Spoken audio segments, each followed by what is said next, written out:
All right, let's dive into something pretty wild today. We're going to explore this hidden, almost secret connection between two huge ideas, beauty and tragedy. They seem like they're from completely different universes, right? But believe it or not, the secret link that ties them both together is, well, it's a very unlikely animal. So yeah, let's get right into it. So here's the big question, right off the bat. What on earth could beauty and tragedy possibly have in common? I mean, really think about it. One is all about harmony, inspiration, the highest of highs, and the other is about sorrow, disaster, the absolute lowest of lows. So where's the overlap? What's the secret connection? And the answer is, yup, this guy. A goat. I know, it sounds like the setup to a really weird joke, right? But stick with me here, because this humble goat is about to unlock a whole new way of looking at both of these giant concepts. And that brings us to our central puzzle.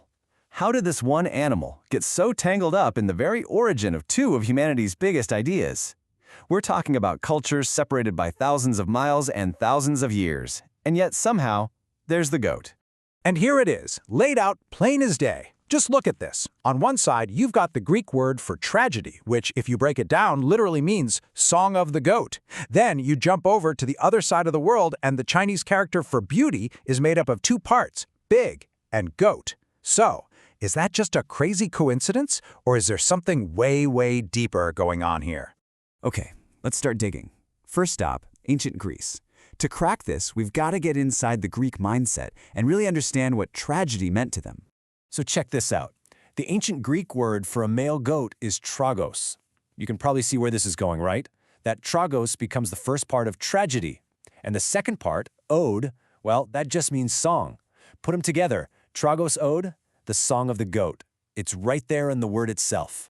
But here's the absolute key. For the ancient Greeks, tragedy wasn't just, a bad thing happened. No, it was way more philosophical. It was all about the ironic, inescapable nature of fate. The whole idea that the harder you try to run from your destiny, the faster you actually run right into its arms. Think of Oedipus. He did everything he could to avoid his fate, and that's exactly what caused it to happen. Okay, but why the goat? What's the connection? Well, people back then noticed the, let's just say very strange gurgling sound a male goat makes during mating. To them, it sounded like this bizarre, hopeless attempt for an animal to sound human, to break free of its own nature. And that became the perfect metaphor for humanity's own futile, tragic struggle against a fate we can't ever escape. All right, so that's piece number one of the puzzle, the Greek side. Now let's hop across the globe and look at our second clue, which is hidden deep inside an ancient Chinese character. So this is the character for beauty, pronounced Mei, and it's actually built from two smaller, simpler characters. See that top part? That's Yang, which means sheep or goat. And the bottom part? That's Da, which means big. So if you take it literally, what do you get? A big sheep, or a big goat. And for a long time, the standard explanation was pretty practical. A big, healthy animal meant food on the table, it meant wealth, it meant you were doing well. Simple enough. But let's just pause on that for a second. Does that really sit right with you? I mean, this is a culture with incredible philosophical depth, and their highest ideal, the very concept of beauty, just boils down to a good dinner? It just feels like there's got to be more to the story, doesn't it? And this is where things get really interesting. This is the turning point, the aha moment, because we're about to propose a totally new way to look at this whole goat thing. Maybe it's not about an animal at all. So here's the big idea. What if the goat isn't meant to be taken literally? What if, in both ancient Greece and ancient China, the goat is a code, a symbol for something much bigger, something way more abstract and powerful? So what's the code mean? The goat code is a symbol for the unattainable. It represents that which we can never quite reach, that which goes on forever, and that from which we can never escape. And the really cool thing is, this code seems to unlock the meaning of other characters too. Look at this. The character for ocean combines water and goat. Why? Well, what is the ocean if not never-ending water?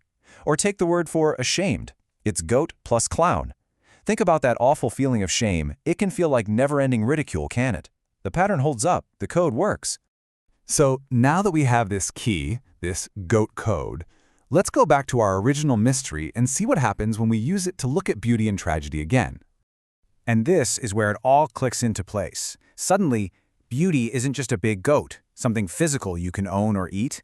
No, with the code, beauty becomes the great unattainable. It's not an object anymore, it's the grand, never-ending process of creation itself. The source material we're drawing from for this explainer puts it perfectly, saying, beauty should not be sought in the resulting shape, form, or object, but rather in the timeless process of making. It's not about the destination, it's about the beautiful, endless journey. And there it is. That's the connection. The goat is the code for the inescapable and the unattainable. So tragedy is the song of the goat, the story of our struggle against a fate we can't escape. And beauty is the great goat, the grand, unattainable process of creating something meaningful in the face of that very same fate. They're not opposites at all. They're two sides of the same human coin. And I'll leave you with one final, mind-bending thought to chew on.